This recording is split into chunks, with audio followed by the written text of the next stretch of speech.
សួស្តីបាទបងប្អូនទាំងអស់គ្នាបាទសម្រាប់ថ្ងៃទី1ខែ11ឆ្នាំ2025នេះបាទសម្រាប់ឆ្នោតយួនខ្ញុំបាទក៏បានធ្វើការរៀបចំនៅវីដេអូបាទសម្រាប់យកមកធ្វើការចែកជូនទៅកាន់បងប្អូនទាំងអស់គ្នាជាពិសេសសម្រាប់ពុកម៉ែមីមីបងប្អូនដែលចង់បានលេខពិសេសក៏ខ្ញុំធ្វើការចែកជូនទៅកាន់ពុកម៉ែមីមីបងប្អូនផងដែរអញ្ចឹងបងប្អូនទាំងអស់គ្នា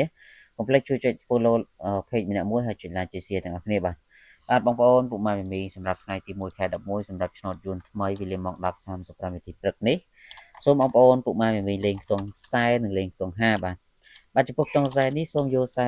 48បុកនៅពុក A B C D បាទ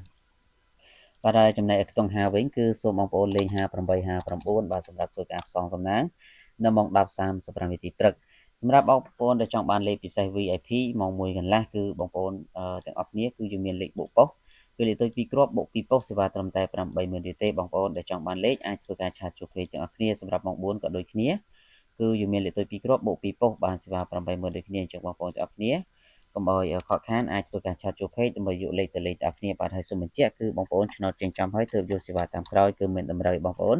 ធ្វើការបង់លុយបង់កាក់មុននោះទេបាទសម្រាប់ម៉ោង 6:35 វិញគឺសូមបងប្អូនលេងខ្ទង់60និងលេងខ្ទង់30បាទសូមខ្ទង់60នេះគឺយើងបូក63 64ហើយចំណែកខ្ទង់30វិញគឺយើងយក64 67បាទ64និង67សម្រាប់ធ្វើការលេងនៅពួក A B C D អញ្ចឹងពួកម៉ែមីបងប្អូនសម្រាប់អ្នកដែលចង់បានលេខពិសេស VIP ម៉ោង1កន្លះឬក៏ម៉ោង4កន្លះ